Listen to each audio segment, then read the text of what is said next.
like, I'm possessing the land, whether Right. you all come with me or not. Right, we're going. I feel awkward because I'm like looking at you the whole time. know. And then it's like, I don't know what to do with my Who face. should we look at? Yeah. Hi, Saints, and welcome to Good Land News, where today we are interviewing Joanne, also known as Joshua. No, but we really wanted to hear Joanne's experiences that are related to the message that we're covering this week.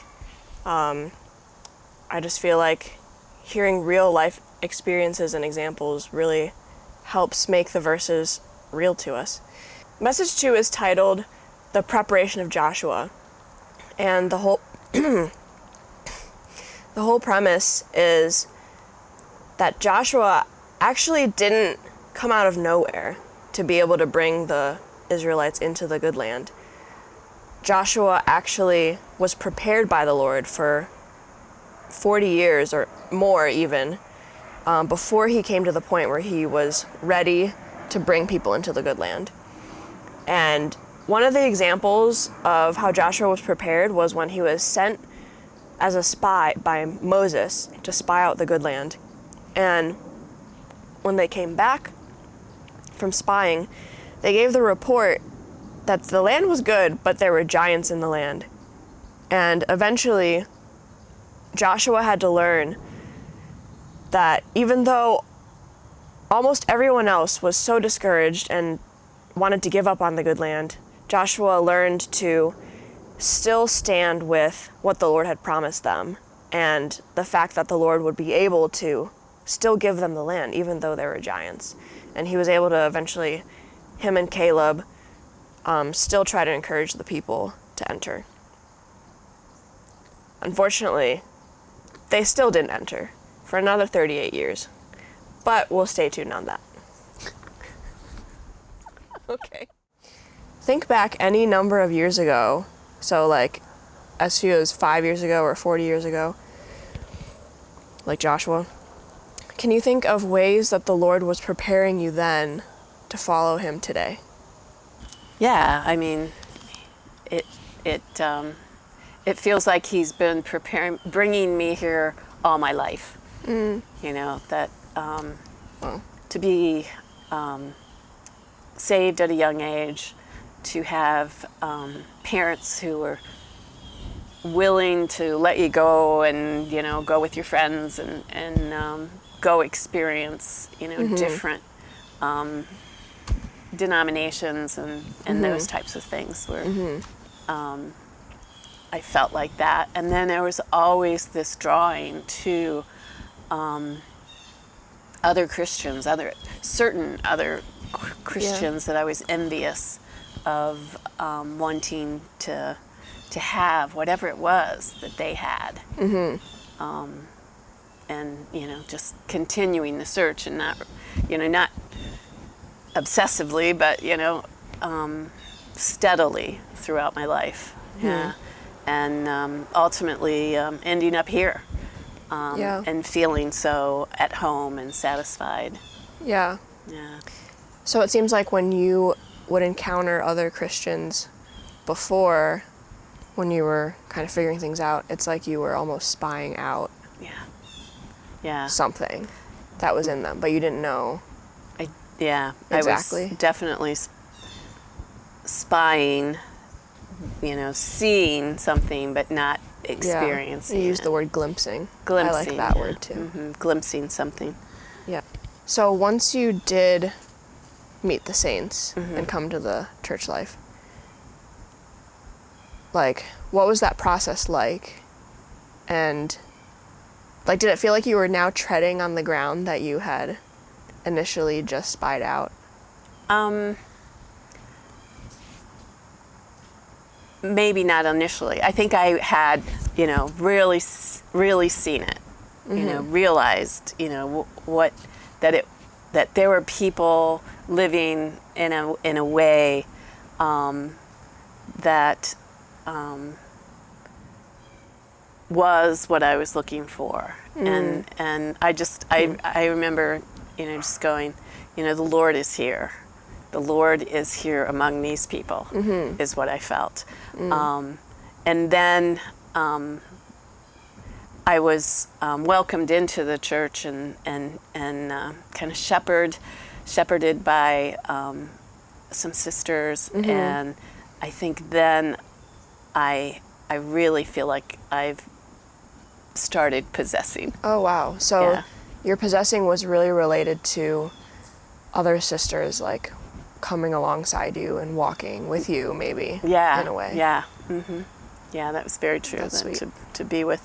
to be with others, to reading the Bible, to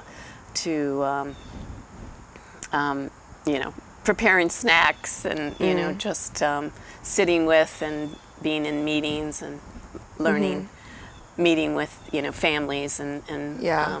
brothers and sisters, and Yeah. and just learning new hymns and just becoming involved in Yeah. the life. Yeah. So I felt built together with the saints, and that continues today. Yeah. The part of the good land that you feel like you've really possessed is like the church. Yeah, being the with church, the saints. the life of being with the church, and I think that's what I was looking for, that, and yet as I continue in this life, I see that there's so much more that I haven't yet possessed, Yeah. and possibly experienced. Yeah. Yeah. So it's so the having Joshua as an example is good. Yeah. I agree. What you said made me think of the other question that I had. Why did God want Moses to send spies to the good land to see if it was good or not? It's like, obviously it's good, Yeah. but then, like in my question, it's about, like, God wants to see when we spy out the land, will we also evaluate it the same way that he does? And it really seems like in your life, whenever you would meet Christians, you were like, that's good. Yeah. You're like, I agree, that's yeah. good. That is Maybe good. you didn't know yes. you were agreeing with God at that time. But Right. Yeah. I don't really think I think only in hindsight do I see that the Lord was leading me to now. Yeah. Yeah. So it's like you already had a taste for that whole life, the whole church life, the whole world that you were only getting glimpses of. It's Yeah. like for some reason you already had a taste for it. Yeah. Which is yeah, awesome. I think I attribute it to the salvation that I had at a young age was real. It- Oh, wow. Yeah, just What needed. happened?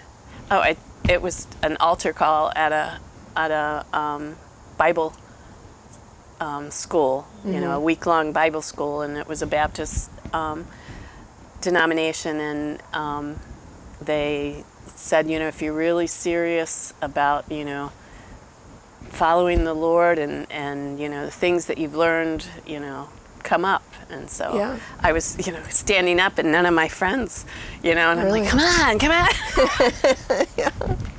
So, went up and just had a shift. In, You and- prayed up there. Yeah, prayed to receive him and to, yeah. Wow, I never knew that. Yeah. So That's I awesome. don't know, I was, maybe 10, 11, 12, something like Okay. that. Yeah. So pretty young. Yeah, I wasn't baptized till I came to the church here in Willoughby, and probably a year or so later. But in the process of preparing, I had taken a week off of work and was just at home. And For baptism. You were preparing. Oh. it just happened that way. Oh. But I did Oh, I because see.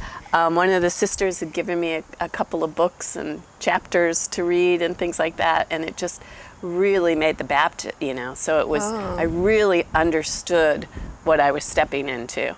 Wow. Where prior, with my being saved at an altar call, I didn't really understand what was happening. Yeah, yeah. But, But baptism was like, yeah, was definitely, this yeah. is, I choose this. Yeah. Mm-hmm. Yeah. I choose this and I publicly choose this. Yeah. So when Joshua and the spies went to the good land, they saw how good the land was, but then they saw that there were obstacles in the way of actually dwelling in the land and possessing it, like giants and fortified cities.